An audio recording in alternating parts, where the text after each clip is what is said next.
If you wanted to go to an education or training provider to earn a new credential, you'd have to choose from over 967,000 unique credentials in the United States alone. It's a staggering number and enough to confuse the best of us. One of the drivers of this number are the growing short-term credential programs that are often tied to industry demand and can be completed in less time than a degree. With new federal and state investments focused on workforce development, more and more short-term credential programs will be offered in states and communities around the country. What do we know about these credentials? How do we build and sustain effective programs? And what concerns do we need to keep our focus on as these programs grow? These are some of the questions we try to address today. Hello and welcome to Today's Students, Tomorrow's Talent, the Lumina Foundation podcast with newsmakers and thought leaders in the field of learning and training after high school. I'm your host, Dakota Palicki, and I'm glad you're with us today. To help answer these questions and several more, we've lined up an all-star roster of guests. We will hear from Dr. Monique Oshitelu of New America about the key concerns we must be mindful of. Assistant Vice Chancellor of the Virginia Community College System, Randy Stamper, joins us to talk about the Fast Forward program operating in his state. And my colleague Jesse O'Connell and I caught up with Senator Tim Kaine to get his perspectives from the Senate floor. But this is a very big topic, and we need to get some context before we can get started. My first guest today is a strategy director with Lumina Foundation, Kermit Caliba. Kermit, thanks so much for joining us today. Hey, pleasure to be here, Dakota. Yeah. So, Kermit, thanks for bringing us into today's conversation. I was really excited to talk with you. You know this world really, really well. And, I think just as a starting point, some of our listeners might not be aware of some of the kind of credentials we're talking about today. Like a lot of us know bachelor's and associates, masters, even, MDs and JDs, but those are all degrees. But what we're talking about today goes by a lot of different names. We have short-term credentials, non-degree credentials, industry credentials, there's certificates, certifications. So, to the novice, can you help kind of bring us into the room a little bit, and what kind of credentials are we talking about today? Sure. Yeah, happy to start there, Dakota. So I think the first thing to just keep in mind is that there's actually a pretty substantial percentage of jobs in today's labor market that don't require a four-year degree. They do require some form of education and training, but they don't require a four-year degree or beyond. And so when the most recent estimate that I've seen from the Georgetown Center for Education and the Workforce is something around the lines of 30 to 35% of jobs fit within that category. And those jobs are jobs that you see around you every day. So jobs in construction, carpenters, electricians, welders, jobs in healthcare like certified nursing assistants and medical technologists, jobs in IT, folks who work the help desk in large corporations. All of these jobs can be really well-paying jobs, but again, they don't require a four-year degree. And the pathway to get trained for those jobs can be really varied. So some people are able to take classes at their local community or technical college. In some cases, people are participating in an apprenticeship program, which may be run by a union or may be run by an employer. They could be participating in training at a local community-based organization. They could be participating in training at a for-profit college or some other entity.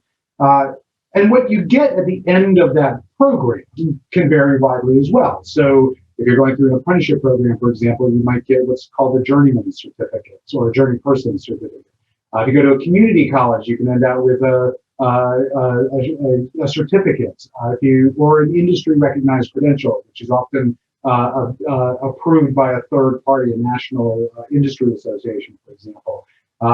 So there's a lot of different pathways to getting training. There's a lot of different credentials that you can get out of that training. I think they vary in length as well. So some training programs can be as short as 3 or 4 weeks. Some of them, thinking about apprenticeship programs, for example, can be years. They can be as long as a four-year degree program. And they vary in terms of how they interact with traditional higher education. So some of these programs offer academic credit. Some of them don't offer academic credit. Some of them do articulate to longer-term degrees. Some of them don't. I think the common denominator with all of these credentials that we're talking about is that they're really geared towards getting somebody into a job. So getting them the skills and the competencies and the knowledge that's necessary to be able to transition directly into the workforce and do a specific job or set of jobs. No, that's really, really helpful. And, Lumina has supported some reports before with Strata and Gallup. And so, just a couple of things. I was surprised at some of the findings there. Some of them it was helpful to put numbers to it, I guess I'll put it this way. One is that 5% of Americans, this is their highest level of credential. So, if we think about folks that are saying, you need something more than a high school diploma, but, maybe not a degree, 5% of America kind of fall into these additional credentials where that's their highest form. But they also have, to your point about kind of really specific job training and going after certain jobs, they have a better wage premium. I mean, the report kind of calls out that workers with a certificate or certification have median earnings of $45,000 compared to just those for $30,000. And so very clearly, these kinds of credentials have some workforce, some benefits to the individual learner. And the one thing I just want to kind of reiterate too that you said is the amount of different providers and organizations that can give these kinds of programs. You mentioned just a couple, like apprenticeship programs and private and businesses and community colleges. As you look across the landscape, are there is it mainly by industry, or are there certain kinds of provider roles that are giving more of these credentials than other places? Does that question make sense?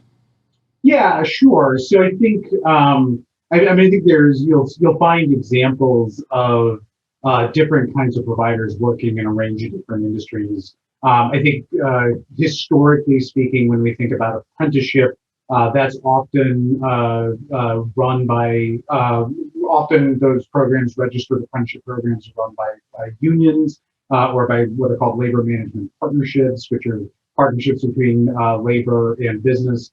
And those tend to be concentrated in what we think of as the skilled trades, so the construction industry, oftentimes in manufacturing.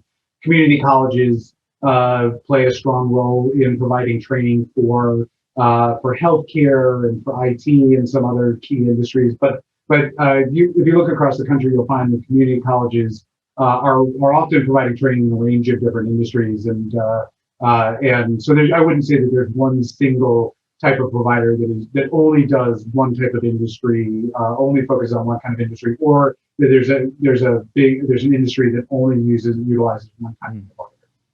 Now, it's really helpful context too, because today what we're really talking about here is the kind of expansion and sustainability of these programs. And so from my understanding is that a lot of the programs that exist are funded through a lot of different federal initiatives and different state initiatives. Just looking at the kind of government funding that go into these programs, and so. That's different from, I think, a lot of degree programs, from my understanding, is that, degree programs kind of have that straightforward student aid system. Our last episode kind of did a deep dive about how that student aid system does or does not work for borrowers of color, for example. So is my understanding right that the money that the money that goes to these programs to support them is quite different from when we think about the kind of more traditional degree-based programs versus short-term credential programs? Yes, I think that's often the case. So it's useful to remember that most traditional institutions of higher education, when we think about community colleges and four-year colleges, participate in what's known as Title IV of the Higher Education Act. And Title IV is all of the federal student aid programs that you've probably heard of, federal loan programs, and also the Pell Grant program, which is the nation's largest tuition assistance program, grant program, to help low-income students gain access to traditional education. There's about 7 million students nationwide who get access to some Pell dollars to help support their education. And as I say, it can be used for traditional degree programs. It can also be used for some non-degree programs. One of the challenges with Pell, though, is it doesn't cover a lot of workforce-oriented programs. So shorter-term programs that last less than 15 weeks, are generally not eligible for Pell. Non-credit programs, so programs that don't offer academic credit, and a number of workforce programs at community colleges are on the non-credit side. Those are generally not eligible for Pell assistance. And then programs that are offered by some of these other providers, so community-based organizations or unions or others, they often also are not eligible to participate in Pell. One of the challenges that creates is if you're an individual who's looking to get a short-term job training program in order to get back into the labor market, you often do need to rely on other sources of funding. Now, there are other funding streams that are available to help pay for education and training. There's what's known as the Workforce Innovation and Opportunity Act, which is the biggest federal investment in job training that we make. It's run out of the Department of Labor. There are also some other programs like the Temporary Assistance for Needy Families program, the TANF program, and then the SNAP program, which used to be known as food stamps. So there are a number of other federal programs that can help pay for job training. The challenge in a lot of cases, though, is they're not particularly well funded. So the WIOA system, the Workforce Innovation and Opportunity Act, the total amount of funding that we give every year to the states to pay for job training is about $3 billion a year, which sounds like a lot, but it's about 1/10 of what we make available for Pell every year. The TANF program, the SNAP program, other programs are also not particularly well funded. And what that means is that in many cases, there just isn't enough money to go around to help pay for training. And so it really does depend on whether or not you're able to get access to those dollars. One of the unique features about Pell is that it functions a little bit as an entitlement program. So as long as you're eligible, you're guaranteed to get some amount of funding. With WIOA, with TANF, with SNAP, with other programs, there is no guarantee, and so it often functions as a first come, first serve kind of model. And that's frustrating for learners, particularly if you're someone who's desperately needs training or education in order to transition to a new job or advance in your current job. It's also frustrating for the education and training providers because they don't always have great consistency around the rules and the availability of funds. So there is this recognition that we have a lot of working age adults who are seeking some kind of education and training to help their career prospects, but they're running up against this barrier that they can't afford the training and they don't have reliable access to federal or state aid to be able to take advantage of that education or training. Yeah, and that certainly follows a lot about what we're reading, a lot of reports coming out talking about the kinds of education that people, particularly adults and workers in the labor force, are looking for. They're looking for things that might be a little quicker to earn that credential. They might be looking for things that add to that wage premium. And so I think it's just really important here to again reiterate what you said, that of the WIOA funding that's available, it's only 1/10 of Pell. And so that's a particularly notable kind of issue there. But you've recently written with our colleague Amber Garrison Duncan about some states that are saying, listen, we're not going to wait for the Pell debate to end, while it's ongoing. And they use some federal stimulus dollars to provide some aid to adult learners to help these kinds of more short-term credential workforce-oriented programs to expand. Could you give us a sense of some of the states and programs that kind of took this charge and are using some stimulus dollars? In fairness, I should start actually before the pandemic started, before the federal stimulus bills came out. There are actually a couple of states that had created programs even prior to the current pandemic recession.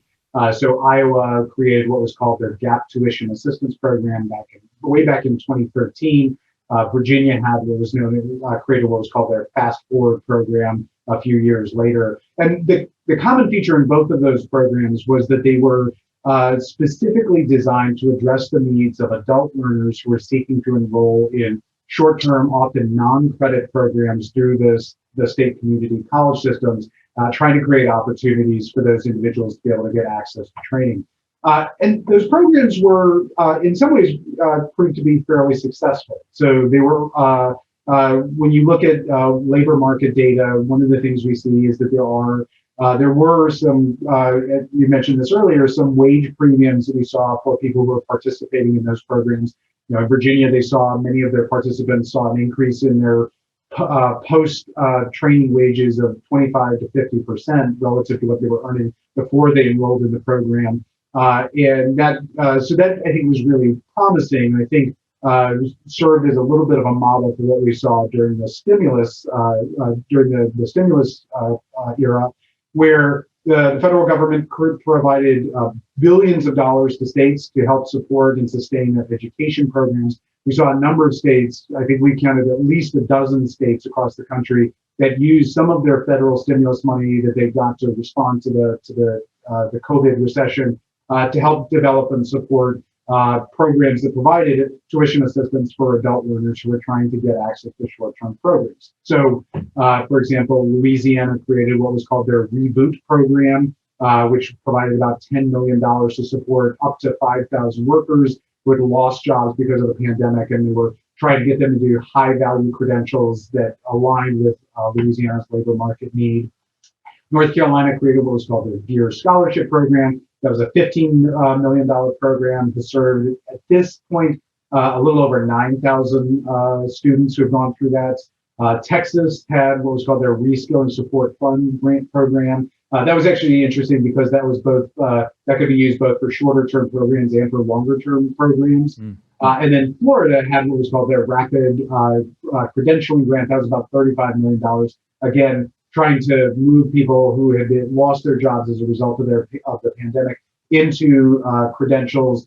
In the Florida program, it could be shorter than 18 weeks, but helping to move them into jobs and occupations that align with labor market demand.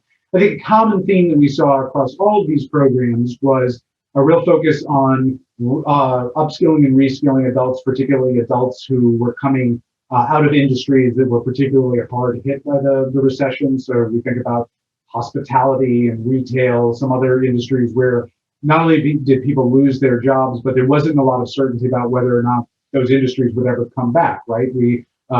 Folks may remember there was a lot of concern about whether or not we would ever see hospitality and retail recover. And certainly we had no idea when they would recover. So there was a lot of urgency around trying to help individuals who were in those impacted sectors move into sectors where they might have greater job stability. And then on the sort of the demand side, I think what we saw was a lot of emphasis on trying to ensure that the credentials that were being supported through these programs lined up with actual labor market demand. So are there going to be employers who are hiring using these credentials? Are there jobs that are going to be available? Are there jobs that are going to be available in the local or regional area where the training is being offered? And so it's a little bit early to know how successful these programs were in terms of getting people into jobs, because many of these programs are newer and still ongoing. But at least anecdotally, what we've heard is that there's been significant demand for these for tuition assistance, and we've had people enrolling in these programs and getting credentials that may help lead to better and more stable job opportunities. Yeah, that's really helpful, and I appreciate you kind of listing off some of those examples too. And we'll link to your really great piece that kind of previews and provides some additional links to these programs in our show notes. So be sure to check that out, folks. As you said, some of these programs are in existence and have been for a while. Others might have just, recently started or, reformed in some ways. But they have been using some federal stimulus dollars to, ramp up, scale, expand, et cetera, refocus their attentions. I'm thinking about the Future for Frontliners up in Michigan, for example. I guess, though, I'm wondering if the use of stimulus dollars is a kind of a risky proposition for some of these programs. I mean, you've already kind of laid out before that historically federal funding for these programs is a fraction of what we give for traditional student aid for degree-based programs. And those that are trying to expand to meet this need, which will likely be an ongoing need, knowing how the labor market works, knowing that people will likely have to continue to go back to reskill and upskill, as you've said, the money's going to eventually run out. And since it's not an entitlement program, it's going to leave states and communities with a gap in this kind of funding. How are some states trying to address the sustainability element of this, especially if they are, really benefiting from the infusion of federal stimulus dollars? That's a great question. So partly the answer is that some states are considering using there are further stimulus funds that are available. So for example, you mentioned the Futures for Frontliners program in Michigan. This is a program that Governor Whitmer established last year or earlier this year to help provide guaranteed college tuition for individuals who are frontline workers during the pandemic. The idea being We want to reward them for their service in such a hard time by giving them access to education and training to help them move up in their careers. So she's actually proposed using federal funding under the American Rescue Plan, which is the stimulus bill that was passed this past March, to continue and to expand that program, which I think would be very exciting. I think it's shown to be a very popular program, and I think a very good opportunity to get more people who may be on the front lines of a range of industries, healthcare and IT, transportation and logistics, give them the opportunity to move up in their careers or move into new industries as the job market changes. But the other answer is that some states are moving to put these programs on a more permanent footing. So, for example, the Louisiana just passed legislation creating what's called the MG Foster Promise Program, which is a tuition assistance program modeled on their Reboot program. They'll provide tuition assistance again for workforce credentials. It's about, I think it's about $10.5 million. And Florida just passed state legislation to create what's called the Open Door program, again, targeting tuition assistance for workforce credentials. And that's about $35 million that they've appropriated for that program. So more and more states are starting to think about how they're going to fund this on a sustainable basis. And I think one of the things we're watching at Lumina is how do we help those states that are developing and expanding those programs? How can we help them not only make these programs sustainable, but make sure that they're emphasizing quality and making sure that they're emphasizing equity. So making sure that these programs serve workers, particularly workers who have not always benefited from education and training investments, including workers of color who have often been shut out of education and employment opportunities. Are there ways that we can work with states to make sure that they are creating meaningful opportunities for those workers to be able to get the skills and the credentials they need in order to train, to really advance in the labor market? But you raise a good point, which is that that these programs are not universal. They're not every state has these programs or is in the process of creating these programs. And even where they are creating these programs, they aren't going to be able to reach everybody. They are going to be somewhat limited in terms of what the funding availability is. So that's definitely something we want to be monitoring. It is good to make sure that we're creating these programs. We want to be creating opportunity. But there is going to be a challenge in that to the extent that these are fully state-funded programs, it is likely, given the budget restraints that a lot of states are facing, that they're not going to be able to hit everybody who might be able to benefit from access to education and training. And so I think that's one of the things we're going to be watching is how are you thinking about expanding this and growing this over time? You know, I'm really glad, Kermit, that you, going back just a pinch, you brought up the two things that Lumina has been taking a look at and kind of keeping a close eye on, equity and quality, right? Because like beyond just how the money works and the sustainability of these programs, we have heard, and there's, again, a lot of literature out there about this, about, some of the programs creating dead-end programs, some of them, really not working well, particularly for learners of color. Others are just, like you said, frankly, well, you didn't say this, I'm saying this, frankly, not high quality. If you're an individual looking at these kinds of programs, or if you're someone who's advising these students, these potential workers, or even if you're someone who's wants to support these programs, what really should people be looking for to make sure they're addressing the quality and equity piece of this? Yeah, that's a fantastic question, Dakota, and I'm glad you raised it. I mean, I think we should state at the outset that not all non-degree credentials are created equal. And many of them, as you say, are not of particular quality and probably are not worth investing in. I think there's two things we want to focus on. One is focusing on the quality of programs, and then we want to talk about the equity elements in programs. On the quality side, this actually goes back to some work I was doing before I joined the Lumina Foundation. I was helping to run a project where we tried to come up with a sort of a statewide definition, a state level definition of quality non-degree credentials. So we worked with 12 states to come up with a set of sort of general standards that states should be looking for when they think about creating financial aid programs for short-term and non-degree credentials. But we focused on four elements. One was looking at whether or not there was actual labor market demand for these programs. So are there actual jobs in this field? Are there actual employers who are hiring using this credential? And if you can't show that, then it's probably not a credential that you want to be investing.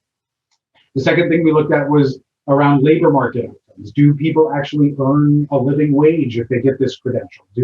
Are they able to support their families? You can have a really good credential that aligns with labor market demand, but if it's not leading to at least some standard of earnings and benefits, then you have to think carefully about whether or not that's a credential that you want to be supporting. The third element that we looked at was looking at evidence of learning outcomes. So this is looking at whether or not a credential actually allows you to demonstrate skills and competencies in a way that employers can actually know what the credential holds. So if I don't know, if I'm an employer and you come to me with a piece of paper that says I can do this, I need to know that that's true. And so it's important to make sure that states are thinking about how do you ensure that there are real learning outcomes and those are verifiable learning outcomes. And then the last piece that we looked at was stackability. So what that means is if you earn this credential, does it articulate to a longer term educational pathway? So if I get this short term credential now, can I come back and apply this towards an associate's degree or a bachelor's degree when I'm at the stage of my career that I'm ready to get the next level of education? And I think this piece is really, really important for us at Lumina. To your point, we don't want people to get credentials that lead to dead-end jobs, and we don't want people to get stuck on dead-end pathways in education. Too often we hear about people earning sub-baccalaureate or sub-associate level credentials, and then they aren't able to translate that into further education, and they have to essentially start all over again. So we want to make sure that as we're thinking about investing, as we're expanding, potentially expanding financial aid to these programs, that the institutions that are offering these credentials are really being intentional about program design, making sure that it does articulate to longer term pathways, making sure that people don't find themselves in a position where they can't move up, they can't advance, they can't go further because this credential doesn't connect to anything else. And then the other piece that I think is really important is thinking about equity and thinking about who's getting these credentials. As I mentioned, there's been a lot of evidence that shows that short-term credentials tend to have a better payoff for men, and they tend to have a better payoff for white men. This is something that we've seen across a range of different studies. It just and I think again goes back to a lot of different factors, not the least of which is that many times when we're enrolling people in programs, there can be implicit or explicit biases in terms of how we're advising people which programs to go into. So maybe folks who might be interested in a career in IT or might be interested in a career in construction might be guided towards a healthcare program or another program because of assumptions that we're making about who fits what profile, who fits in this kind of industry, and we need to be careful about that. So as we're thinking about working with states that are building these programs, one of the things we want to be looking at is, are you being intentional about looking who's going into programs, breaking that out by race and gender, and making sure that you're not creating pathways that perpetuate racial and gender disparities in wages and employment. We also want to be thinking about, are you shutting down programs where you do see these racial disparities or where you do see bad outcomes? And are you working with employers to make sure that on the back end of these credentials, they aren't perpetuating racial and gender disparities? If you do a great job of diversifying your talent pipeline, but at the end of the day, employers are picking and choosing with racial or gender blinders on, that doesn't work for workers. It doesn't work for the education providers. Ultimately, it doesn't work for those employers. So we want to make sure that as we're thinking about designing these programs, we're being very intentional about how are you making sure this is creating meaningful opportunities for workers of color, and making sure that they aren't being shut out of the best opportunities, including opportunities for further education. Well, thanks for teeing that up. And Kermit, thank you so much for your time today. This has been really informative and useful. And as we said, we'll definitely link to some of your work in the show notes because there's just so much more to dig into. There's so much more to learn in this area, but it's clearly one that's growing quite a bit. But again, thank you very much for spending some time with us today. You bet. My pleasure, Jacob. All right. We'll see you soon.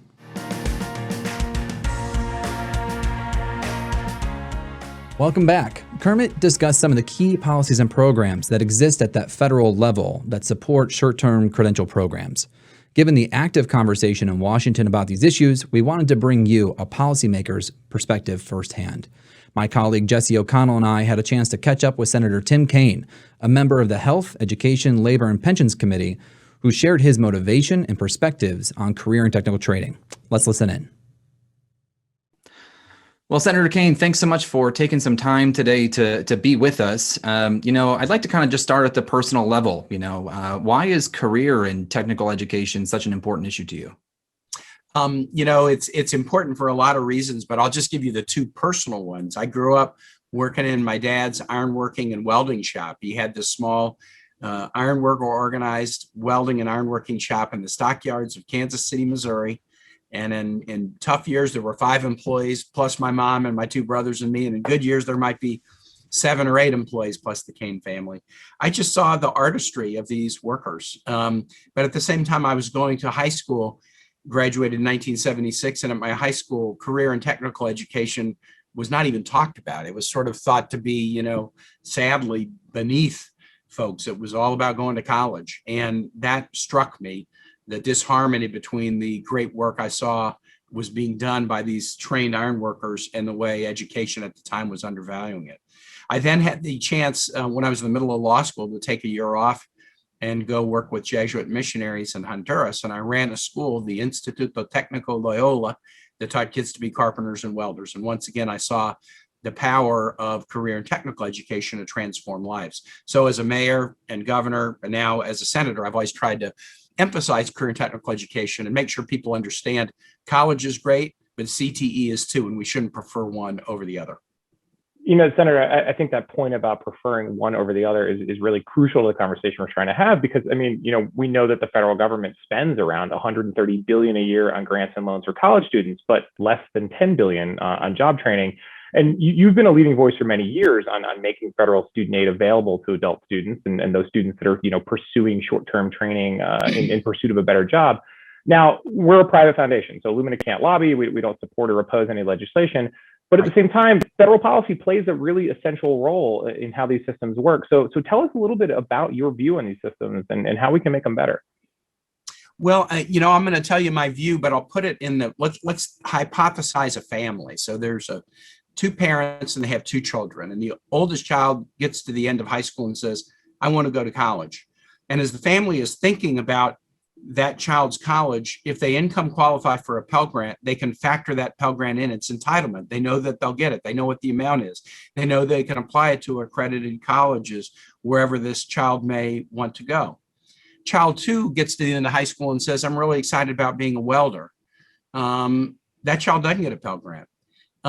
Maybe there is a WIOA-funded workforce training program somewhere near where they live, or maybe there isn't. Maybe there's one near them, but it may have a waiting list. Maybe there's one near them, but the cost is something that the family can't afford. And they certainly can't use a Pell Grant as sort of an entitlement to do the financial planning to enable child 2 to pursue what that child wants to pursue as a career. And so it's always struck me that the Pell Grant builds in this assumption that high quality career and technical education is second class. Military tuition assistance payment benefit. If you're active duty military, my son was an infantry commander in the Marine Corps. He could authorize somebody in his platoon to use $4,500 to get coursework to advance their specialty, but it had to be offered as a college semester length course. If an ordnance specialist said, hey, it only cost me $300, I can pass the American Welding Society certification exam, he would have to say to him, sorry, that's not a college course. I could give you $4,500 to take a college course, but I can't give you $300 to pass an exam that would enable you to get a job pretty much anywhere in the world. There's an inequity about it. So I view it as an educational issue, but I also view it as sort of a fundamental civil rights issue. We shouldn't deprive young people of their dreams for what they want to do with their own careers because the path that they want isn't neatly encompassed in a 14-week long college semester course. So what we have done with a bill that we have called the Jobs Act, Rob Portman and I for years, is we've tried to provide a scaled down Pell Grant that's kind of prorated on horseshoe hours for students who want to get high quality career and technical education. And it has to be high quality, just as a college has to be accredited to use a Pell Grant there. We have all these guardrails in place to make sure that the career and tech programs to which this short-term Pell would be applied are high quality at public institutions that lead students to have a better chance of making a better living for themselves or their families. And I think that would create an equity, but more than that, it would also give people a trampoline to success in the area that they themselves know that they want to pursue. I'm really glad you brought up credential quality. It's a key issue. Some of the guests on this show have been talking about that issue as well. We know that too many of these short-term credentials can't really be stacked into a comprehensive program or a pathway that might lead to another credential or degree. Some aren't delivering on the earnings promises, and ultimately, like you said, don't allow people maybe to reach that higher quality of life. Can you talk a little bit more about what the role of the federal government is in ensuring credential quality? Yeah, no, I think it's a significant role. Now, I am going to be blunt about it. We don't demand in exchange for getting a Pell Grant that you are pursuing a course of study that's going to enable you to make a good living. You can get the Pell Grant and you pick, what you want to study. And you may choose a course of study or a university where you don't have significant earnings upside. But I don't mind building into short-term Pell for CTE quality measures, even though we don't require that in the normal Pell program, because I want students who pursue that to get the benefit of their bargain. I don't want kids to be ripped off or to think that something's going to lead them to a good path when it's not. So the Jobs Pro Act from our very beginning has been really focused on what are the measures of high quality career and tech. The current version of the bill that Rob Portman and I are working on restricts the Pell expansion to public institutions. For-profits are excluded from this because there have been enough questions about the for-profits and both the quality of the program and the indebtedness with which they often saddle students to make us wary about it. So I would argue that what we're proposing in terms of the quality measures for high quality CTE are much more rigorous than the quality measures that we demand of the traditional Pell Grant student. And that's okay, because we want kids to get high quality programs that will improve their chances of life success. Senator, I think one of the interesting things that has emerged sort of as these conversations have advanced is just the tremendous amount of learning that we can do from different programs that are out there in various states that are happening. And I'm in Alexandria. We've got a Northern Virginia Community College campus just down the road. And it's been really encouraging and exciting to kind of see the attention that the Commonwealth has been getting for the Fast Forward program, right? There's been 24,000 credentials awarded through that so far. So when you're traveling around the state and you're talking to community college leaders, what are the things that you're hearing about this program? And, are there key details and features that we're learning about, kind of at the local and the state level that you've been really excited to bring back and share with your colleagues up on the Hill? Yeah, I would say that the Virginia Fast Forward Initiative, which I've been a strong supporter of. My wife was Secretary of Education in Virginia, was sort of part of thinking about how to do this. It is a really exciting one. People started to wake up and realize, students at community colleges aren't what they were 50 years ago. 50 years ago, the Virginia Community College System and others, students were primarily there to get associate degrees and then either work or use that associate degree to advance on a four-year college degree. Now, the majority of students at Virginia community colleges are not there about the degree. They're about a skill or a credential that can be validated to help them have a better long-term career. But we were funding our community colleges for the associate degree recipients. We weren't funding them for the majority of students who were there to get credentials and advance in career. So that's what the Fast Forward program is about. It was ending that funding inequity and start to fund community colleges, even for students who are there for high quality career and tech programs that aren't necessarily associate degree students, although they could go on to get them. Here's what Virginia has found about the Fast Forward program. The students who enroll in the Fast Forward program are not traditional college students. Most are older, average is about 35 years old, and 3/4 of them have never pursued any higher education before. Over 40% of the students in Fast Forward in Virginia are minorities, and they're more than twice as likely to receive SNAP or TANF benefits as other students, low-income individuals.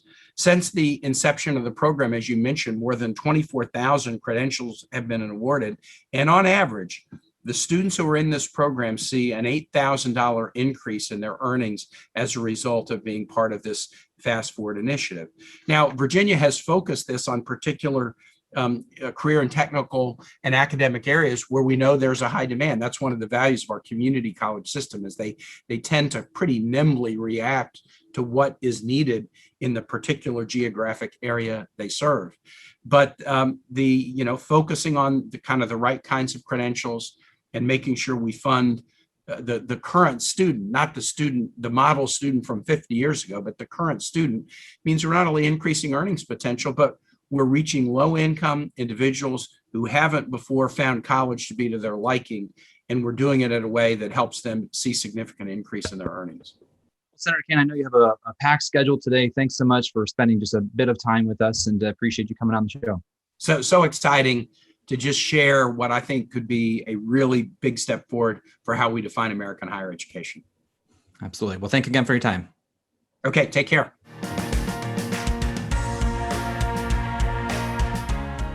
Hey everybody, welcome back. My next guest is Randy Stamper, Assistant Vice Chancellor at the Virginia Community College System, here to talk to us a little bit more about some of the programs they're running. Randy, thank you so much for joining us today. Thank you for having me. I look forward to it. Maybe you can just invite the listener in here. What is the Virginia Fast Forward program, and what are you guys doing there?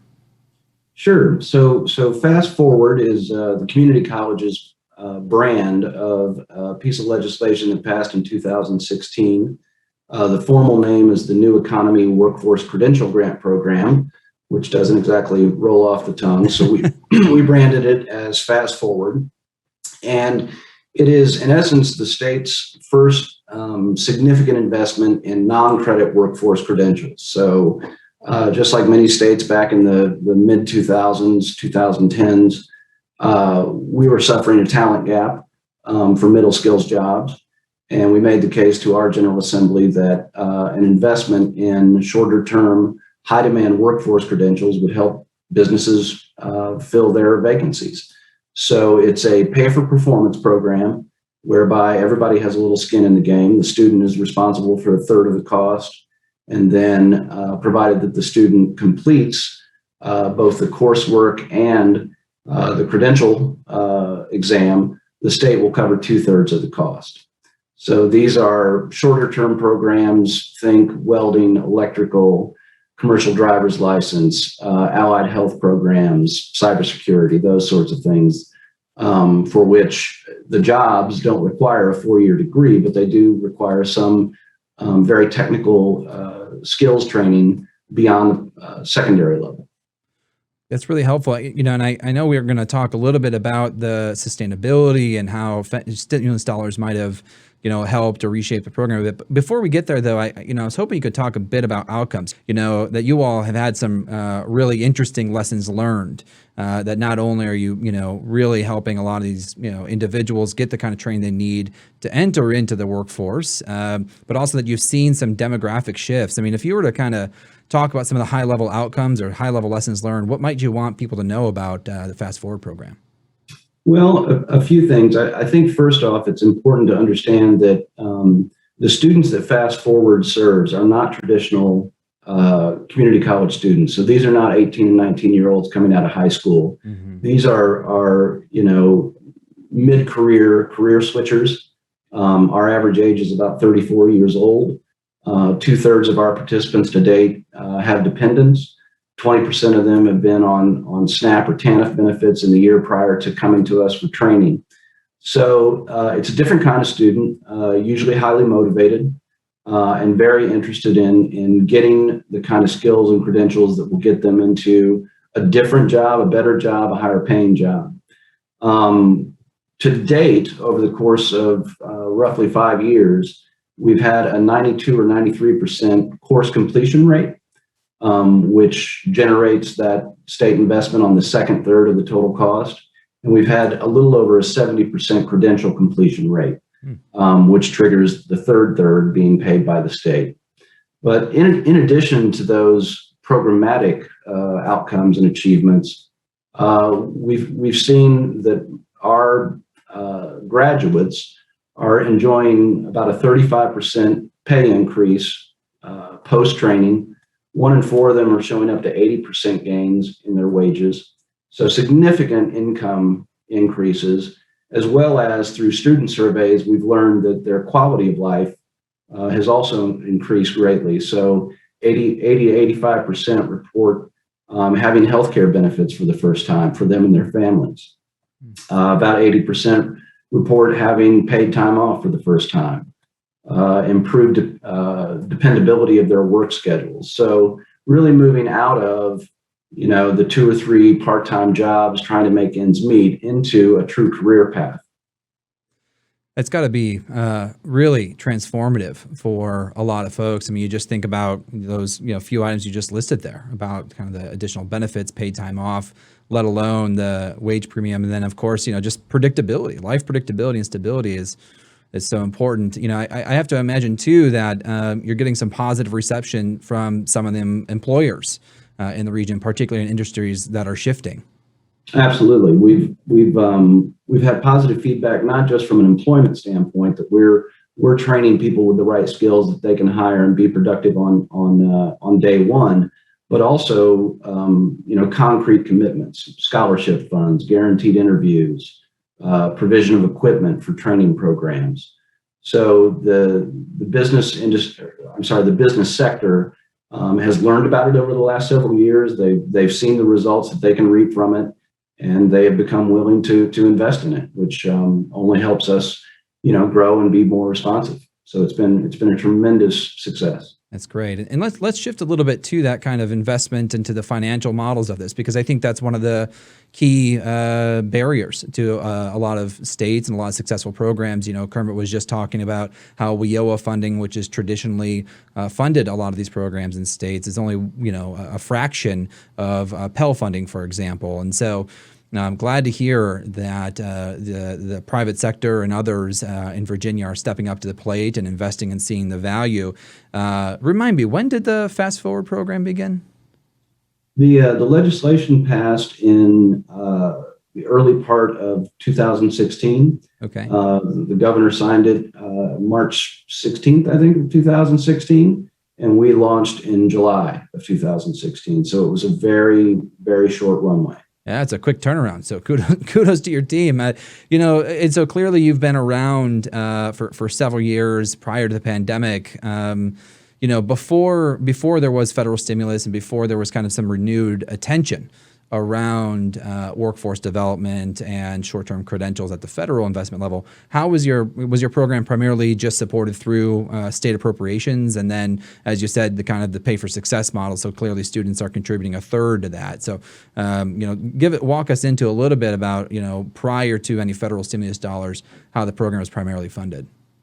Sure. Yeah. So it was a state-funded program. In 2015, we were asked to travel around the state, talk to businesses, talk to colleges, talk to civic leaders, and come up with a plan that would address this middle skills gap and what kind of credentials it would take, what kind of funding it would take. So we submitted a report to our General Assembly and Governor's office with a price tag on it. And, as all of these things work out, while it was passed and it was included in the budget, it was not the price tag we had asked for, but we started with $4.5 million in the first year.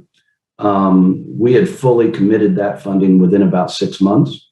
Wow. So in the second year, we were up to $7.5 million, and we've seen increases in the budget every year. This last fiscal year, we had $13.5 million to support the second 2/3, right? So there have been, like I said, there have been some scholarships here and there, and we've written some grants, both public and private grants, to help students with their third portion of the cost.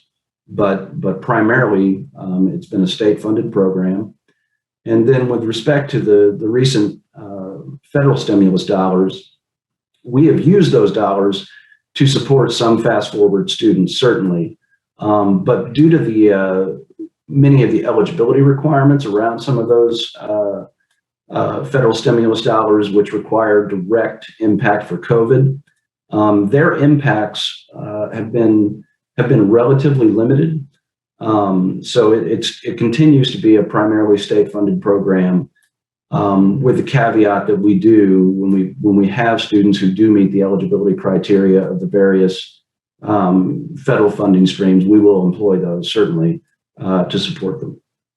So how confusing is it, either for the individual learner worker who wants to come and participate in the program, for the financial aid advisors and individual community colleges in the Virginia system that are trying to help students? How confusing is it to try to navigate all the different eligibility requirements for the various funding sources? It's very difficult. It has been very difficult for the last year and continues to be so, because of the various intricacies of eligibility, which dollar is last dollar. So we've, at the system office in Virginia, we've gone through all of those eligibility requirements. We've prepared sort of flow charts or decision trees about which funds should be used for which student, based on the particularities of their life circumstances and age and income and those sorts of things. But one of the critical things, I think, is, I mentioned the characteristics of our students earlier. A little bit older, a lot more life demands, many times have never been on a college campus, didn't think that they were college material. So even in the best of times, navigating, a community college's language and processes and acronyms can be very difficult. And then add to that the stress of what we've all been going through over the last, 16 months. And it's a real maze. So one of the things that we did early on was route some federal money from WIOA to the colleges to provide what we call fast forward career coaches.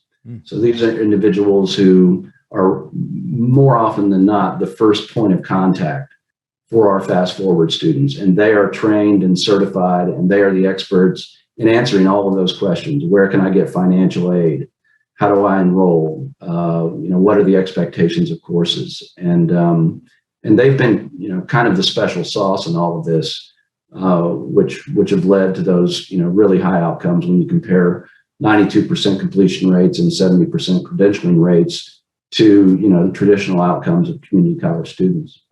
Yeah, I gotta imagine that made a big impact. That human to human connection, someone who can help you navigate the system and then also stick with you while you're going through completion is just so important.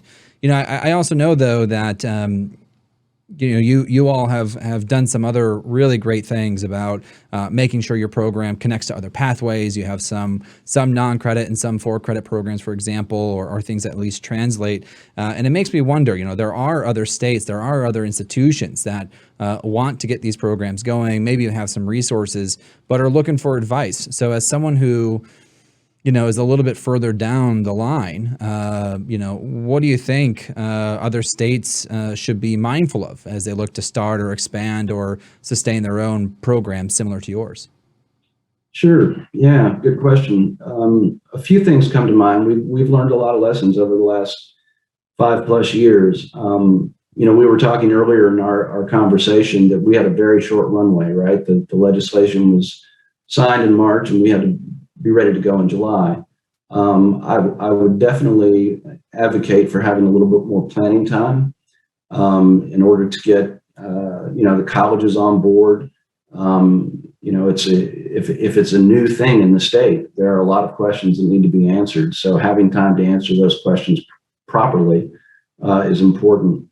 I mentioned the fast forward career coaches. I don't think you can underestimate the importance of human to human contact, particularly for students who often are the first time in college, and people in their families, their friends have not been to college. So having somebody there dedicated to meet these students at the door and help them get through is really important.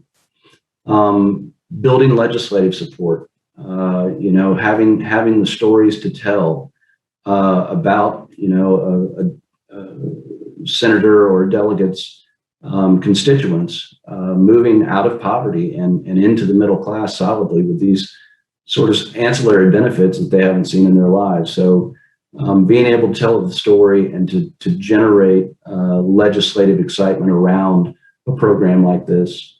And then the last thing I would say is that marketing works. A big part of our success was doing some focus groups, developing messaging, and developing a mechanism to get the word out to folks where they are in terms that resonate with them. Not about our programs, right? Not about associate's degrees and certificates and those sorts of things, but about careers. Hey, do you want a better career? Do you want to be able to provide better for your family? And then target marketing that with a media partner in order to generate interest. Those are a handful of things. There are many more, but those are the big ones that come to mind.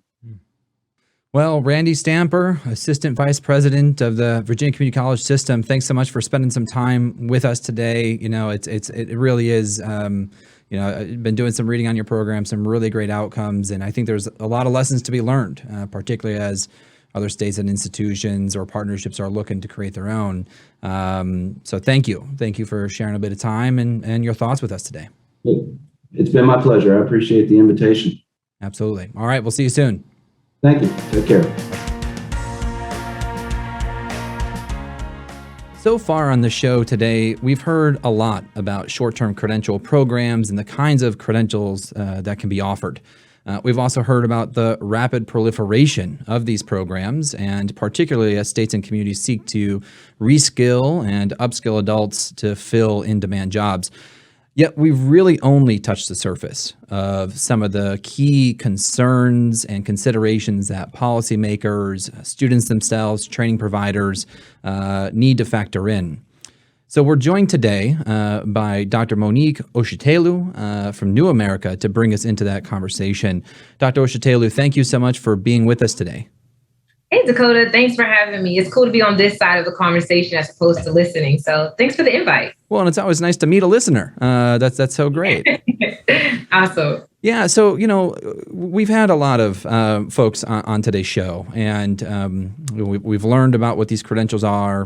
We've learned about some of the programs, but again, we've only really touched on some of the key questions and considerations. And I know you and your colleagues have recently published a paper just this year called The Short-Term Credentials Landscape, and we're going to have that in our show notes. And I'm hopeful that, in it, you examine what we know and what remains to be unseen when it comes to these kind of short-term credentials. Can you tell us a little bit about what you and your colleagues found?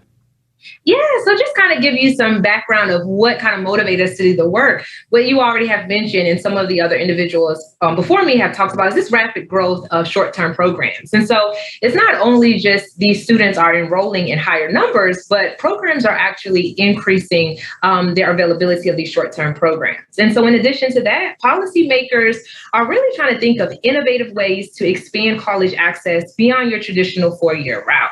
And so we have that going on. Then we also have conversations around the policy debate on whether to expand opportunities for post-secondary education to shorter-term programs using federal higher education dollars. So what does that mean? Using for Pell Grants for programs fewer than 15 weeks. And so you have these conversations going on, and the reality is we're still in a global pandemic, right? So even though vaccines are here, thank the Lord for that, right? And whether you wear a mask or not, but we're still in a global pandemic. So what does that mean? That means millions of Americans are still without jobs. And so the trend that you tend to see during unemployment is people either go back to school or they start their college pursuit. And so with that being said, there's this push for these shorter term programs so individuals can get the skill set that they need to then make them more marketable in the marketplace. And so it's just a combination of all of those factors that really motivated us to do this work, to take a deep dive. And what does the literature say about short-term programs? And what do we mean by short-term programs? Programs that take less than a year of full-time enrollment to complete. And then, I do my research from an equity lens. So it's important for me to understand what are the equity implications of such programs, especially around conversations to scale them. And so that just kind of gives you the background of what we found. And so overall, what we find is that short-term programs, less than a year to complete full-time enrollment, They have very small return on investments as far as increase in earnings.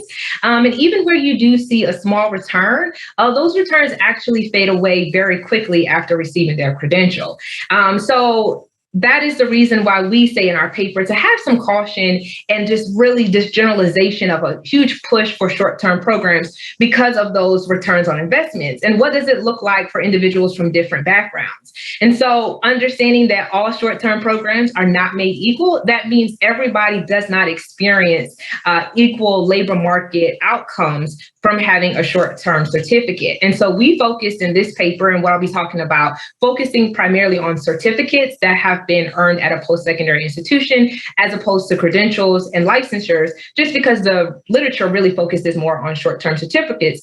And what we find is that these outcomes differ based on the field of study students opt to enroll in. It also differs based on the occupation students enter. Then there are differences based on gender and race pay inequities that graduates are subject to. And then there are differences based on prior educational attainment in addition to a certificate. So those are the major 4 buckets. As a researcher, there's always so many other factors that influence outcomes. But just thinking about on a high level, those are the 4 major buckets of what may cause some of these outcomes to differ. So let's before we dive into some of those individual buckets, I want to go back to something you said, which was, one of the kind of major findings that you shared. I want to make sure I understood it correctly. What you're saying is that when you were looking at primarily certificate programs, that there might have been a small wage increase for an individual who earned one, but that eventually that wage increase kind of goes away after a short term?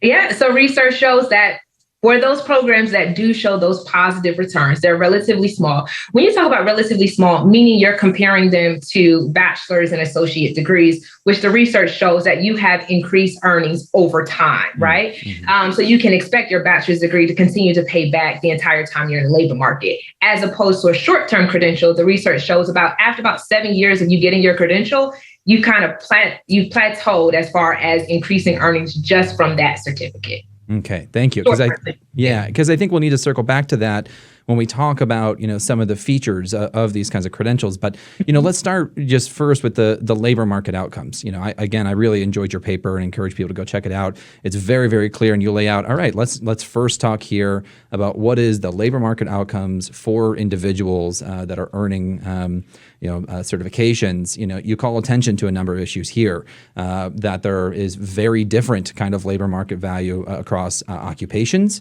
across genders, and across racial and ethnic groups in particular. So, on the whole, what are some of those trends that you and your colleagues end up discussing in the paper?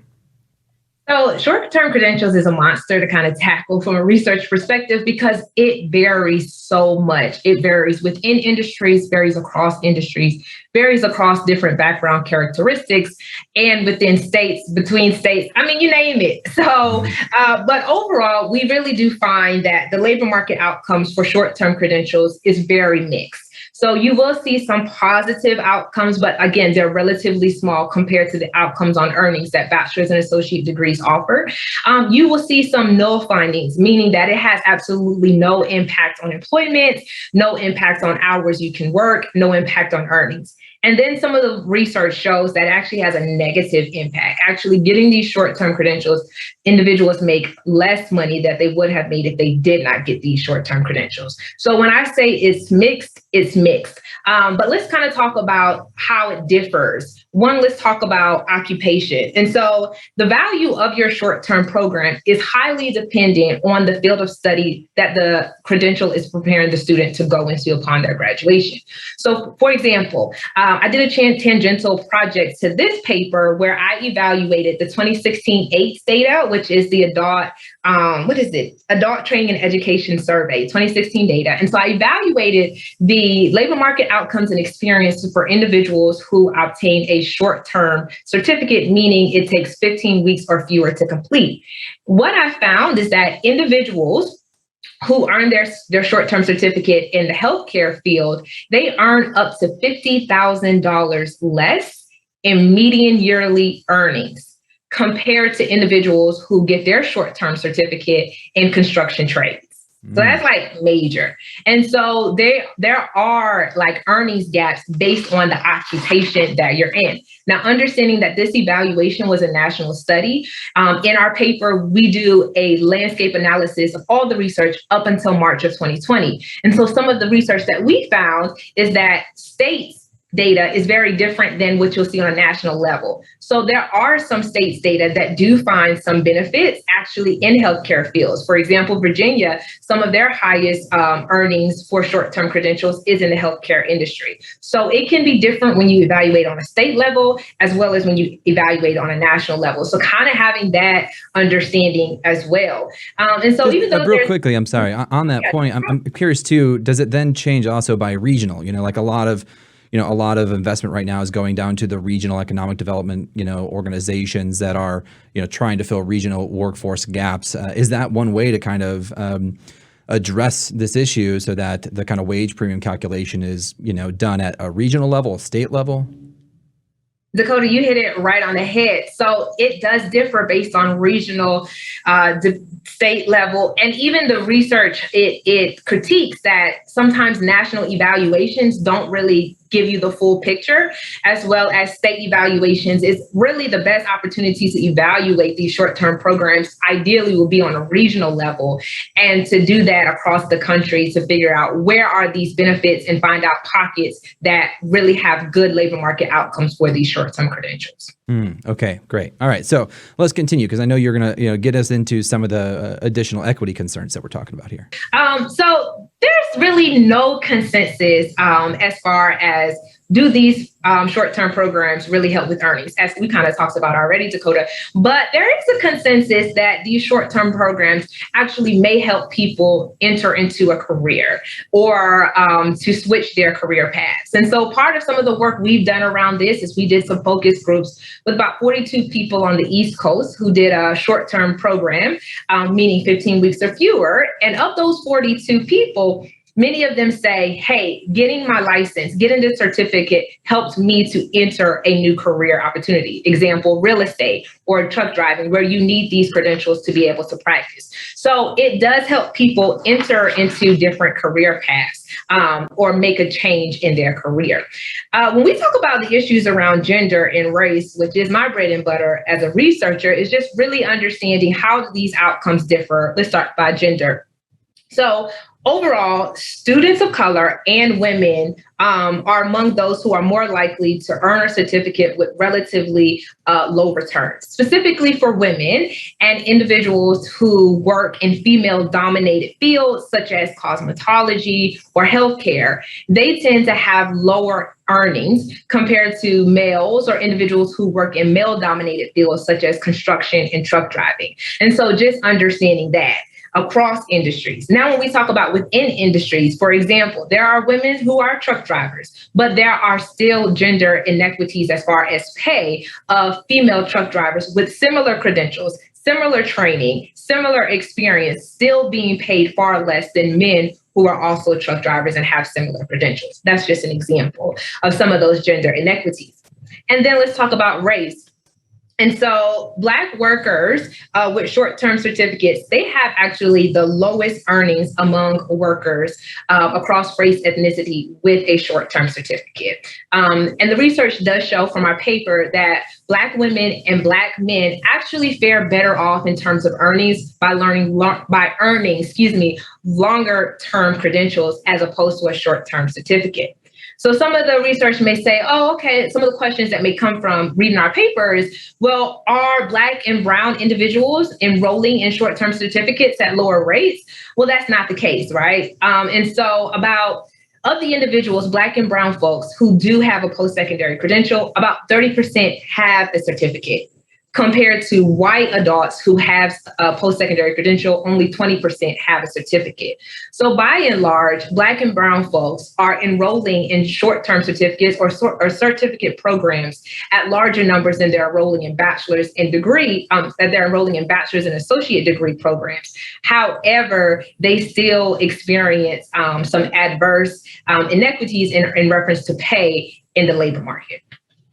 And so, it kind of can go into the conversation around like, what is the system of higher education tracking students of color into programs of low value? That's a different conversation. But that does kind of help paint this picture of who's taking these programs and what are the differentiation in labor market outcomes across different background characteristics of our students. Yeah, I really appreciate that because, as you were sharing some of that information, it makes me think about how marketing is used and to where and to in which communities and for what kind of credentials.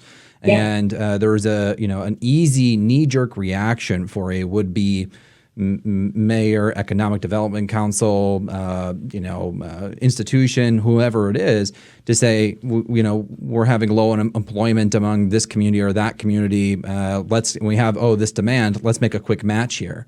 And then not to, not think or not be familiar with the kind of research that you're doing here to say, listen, this isn't working for this community. And there's likely, I would suspect, some, marketing and access related kinds of issues there where we are, like you said, tracking potentially or channeling certain individuals from different groups into certain kinds of programs. And I think that's a really important takeaway from this. Yeah, for sure. And there's just so many systemic inequities within our country that goes beyond just providing a program to what happens, what are they subject to when they enter the labor market. And so just compounding all of that really does make it an argument around this tracking. Is, are we providing the resources around our most vulnerable students who can benefit from social economic mobility and setting them up to succeed? Or are we tracking them in a pathway that they're damned if they do, damned if they don't? Yeah. So, yeah. Well, I want to transfer a little bit too to talk about this other issue of stackability. So, essentially there's this kind of common idea that earning a short-term credential as a gateway credential or as a first credential creates or puts somebody on a pathway to continue to pursue their next credential. Could be another short-term credential, could be a degree, and that each of these kinds of stack into and build on each other. I'm thinking too, I want to bring in that original point you made to say, listen, you see on the whole, nationally, that earnings bump from these short-term credentials kind of dissipates after about a period of 7 years. And so that's another argument for this kind of stackability concept. Because when I hear that, if I was a person who earned this credential, I'd think, great, in the next 5 to 7 years, I need to get another credential probably in order for me to get the next pay bump in a series of learning. But in your report, you do note that there's limited research available. And that of that limited research available is that students rarely use certificate programs in this kind of stackability way. So I guess I'm just curious, does that mean that individuals aren't interested in stacking certificates? Or does it suggest that our kind of recognition of learning system isn't quite working right? Or is there something else there that we should read into that?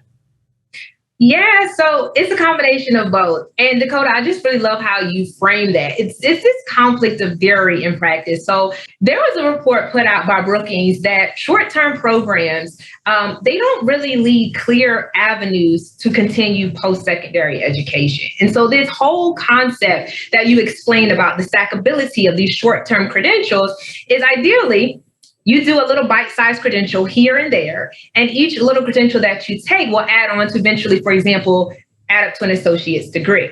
But the reality is that of our workforce, only about 2 to 4% of individuals actually have some sort of stackable credential. And for our college students who are currently, in college, only about 3 to 5% are actively pursuing stackable credentials. Very, very, very tiny segment of our workforce, very, very tiny segment of our today's college students are actually using these stackable credentials. And so the reality is, why are they not using it? Let me just tell you the actual practice. What ends up happening is the majority of people who actually have these stackable credentials, they actually get a long-term degree first. So they'll get an associate's first or a bachelor's, and then they'll get a short-term certificate, for example, if they want to have expertise in a certain area. And so it's almost happening like in the reverse when it actually does happen. And so quick example, I got my PhD from Florida State, go Noles, and I was in my last year of coursework, and a professor said, Monique, do you want to do this certificate program? And, me naively, I wasn't trying to be disrespectful, but my response was, why, if I'm getting a terminal degree, like, why do I need a certificate? There's nothing higher than this. And so for me, I didn't see any use in doing it. And so the research does actually show that part of the reason a very small subset of our college students are pursuing these stackable credentials is because the research shows that students do not see any value in getting these stackable credentials. And so for me, it was like, why would I take a class? That's just more papers. Like, I need to write my dissertation. Like, why would I want to write anything? So students don't see a value in doing these stackable credentials. And then secondly, there is an internal logistic issue, like you were talking about on your last point of your question, is that institutions, their academic side and their non-credit side of the house don't always talk. So what does that mean? So for example, a student on their non-credit side, for example, gets this credential, gets a short-term credential, but they want to continue to work towards their long-term associate's degree. So then they have to go to the academic side of the institution. And then that's where that disconnect comes with those barriers in that process to make that to be a continuous process for them, because you have to get approval from faculty. There's a process with that. There has to be an alignment of classes between your short-term credential and the associates that you're going towards.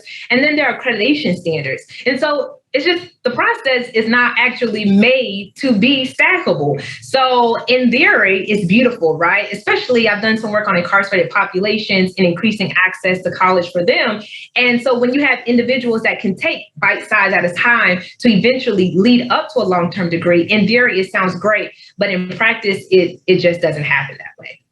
Well, I mean, I appreciate that deep explanation, because honestly, it was something that I read, that 3 to 5% factor that in your paper, and it just really got me wondering. And I think for me, I'm walking away right now just thinking, while we have to work on those systems on both sides of that equation, and if people pursuing these kind of credentials are doing it after they earn a longer term degree or credential, then let's fix the recognition of learning system. So this way, if I do get an associate's and then a credential, I can come back and get my bachelor's, and that all that learning is recognized. But we have to fix that part.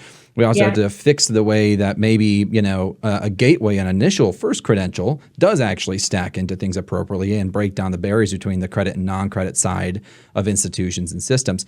But it also just reminds me, like, the importance of kind of truth in advertising. Yes. Because we're telling people, hey, get this first thing, and then here's the next thing and the next thing. And, I used to work for Chicago Public Schools, and we'd walk through the halls and there'd be, all these posters up, and we're telling students, hey, get this, certification, get this, certificate. And then, that's going to stack into the associates, and that's going to stack in here. But to your point, in practice, it's a much messier and not a through line process. So at the very minimum, we need to get better and more frankly honest about communicating how that actually works to today's students. And that's my concern too about the narrative, especially with the research. They sometimes don't even tell you if they isolated those who only have a certificate versus those who have a bachelor's and a certificate. So when you see these high outcomes and earnings, it's like, is it an isolated certificate with these positive returns, or is it a compounding and having degrees? So it's just very difficult. And there, like you said, the processes is important. And also on the research side, it's also important to have that transparency so we can really know what are the outcomes, what are the equity issues, so we can really know how to create policy to be equitable for all of our students. So before we leave you today, I kind of want to future cast a little bit with you. I mean, we've heard in today's show, you've talked about in your paper that there are several short-term credential programs already in operation, and that there are many, many more that we can expect, particularly as it relates to recovery-based investments in workforce development coming from the federal and state level. But you argue at the end of your paper that we really do need to proceed with caution. And so, for the policymaker or a program provider, or, even for, an individual, what advice do you have for all of us to make sure we can provide high quality and equitable short-term credential programs? Yeah, and I think the caution is important to note that I don't go without saying that there is a need for alternative options to post-secondary education outside of 4 years. 4 years isn't meant for everyone. Some need straighter pathways to jobs. But how do you do this is it must be student focused in regards to being quality as well as affordability. And then there has to be some institutional accountability in making sure that the programs that they are creating are building off what the market is signaling. And these are jobs that employers are ready to provide. And so it's important to have those two dynamics as we're talking about this and having these conversations. And so in order for us to ensure high quality for short-term credentials, like I said, I've done some work on this and evaluated particularly programs that are 15 weeks or fewer. And doing both focus groups and doing evaluation of data, I noticed that work experience programs are a huge attribute to the quality and how students rate their satisfaction with their short-term programs. And so what are work experience programs? These are internships, externships, co-ops, different opportunities for students to get hands-on experience. So it's important for the quality of these short-term programs to, yes, uphold the theoretical perspective, teach these students, yes, make sure that they pass their exam, but what do they do once they get this credential? Are they able to get on the field and hit the ground running? And so it's important that they include these hands-on opportunities to supplement the theoretical practices of their programs.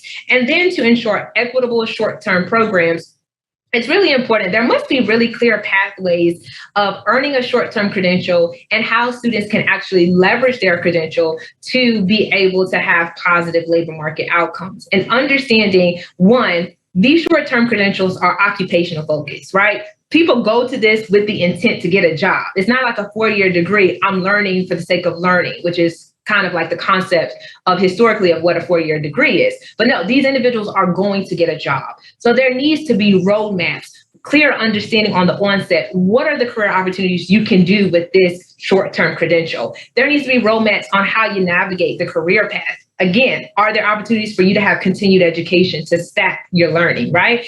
And then also navigating this marketplace. How do you find jobs and how do you make yourself marketable? There really needs to be some accountability from our providers, especially, like I said, since these are occupational focused programs. Wow. Well, Dr. Oshitelu, geez, incredible. I mean, I've just learned so much from you today. I know our listeners are as well. And again, folks, I really encourage you to check out your fantastic paper. Senior policy analyst with New America. Thank you so much for spending your time with us today and, giving us a pretty good understanding of some of the key things that we need to be looking for. Yeah. Thanks for having me. And thanks for letting me have this conversation and joining in. Yeah, anytime. Well, have a great day. Thank you. All right, friends, we've had a big show today with a lot of perspectives. And for me, I'm walking away from today's conversations with some key takeaways. First is that short-term credentials, when used appropriately, can be effective ways of improving a person's quality of life.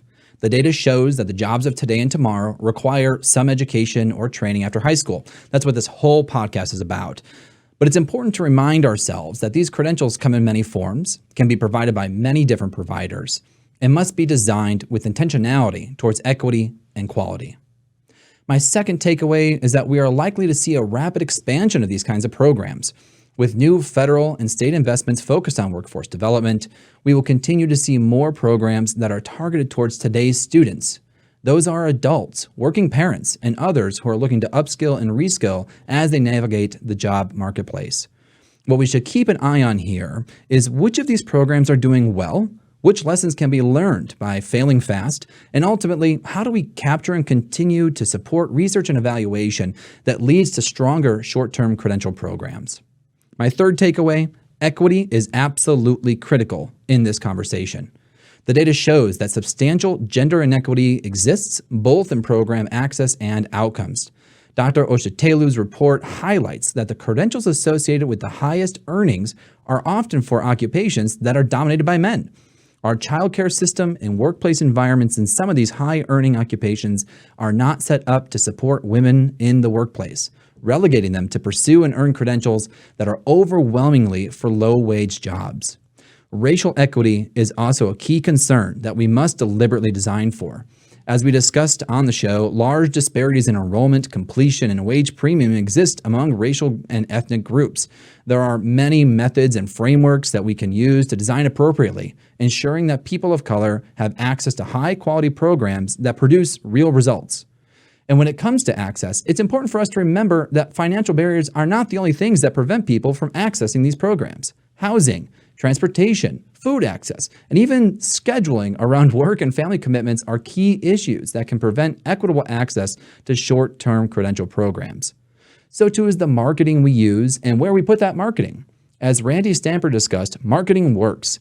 And so we need to ask ourselves, how are we communicating to different communities? And what kind of programs are being marketed to who and where? And finally, my fourth takeaway is about quality. As we look to expand access to short-term credential programs that are too often on the non-credit side of an institution, we must ensure quality controls that protect students are in place. These protections and controls will need to account for the new providers in the nonprofit and for-profit sector that may begin offering or expanding programs under new investments. So whether you're a potential student looking to enter one of these programs, a policymaker who is responsible for funding or regulating, or a practitioner and training provider that is offering or expanding your current programs, we must ensure that as what is being offered to individuals is high quality.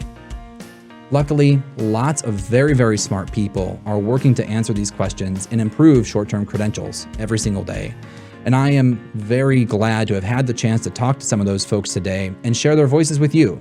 We've put a number of great resources in our show notes, so if you want to dive deeper, I encourage you to check out those reports and articles. Specifically, I want to thank our guests, Kermit Caliba, Senator Tim Kaine, Dr. Monique Oshetelu, Randy Stamper, and Jesse O'Connell. A special thanks goes out to Kermit Caliba, who helped construct this show and make very useful and meaningful connections to get all these wonderful guests. Our show is produced by Jacob Mann, John Strauss, Catherine Weedle, and me, Dakota Palicki, with support from Matthew Jenkins, Mark Allen, and the team at Site Strategics. Well Done Marketing supports the promotion of our show. Deborah Humphreys and Kevin Corcoran provide leadership for Lumina's strategic engagement efforts. Please be sure to subscribe and rate our show wherever you're getting your podcasts. And if you have a comment or an idea for an episode, reach us at luminafoundation.org or reach me on Twitter at Dakota Palicki. Thanks so much for spending some time with us today, and we will see you next time.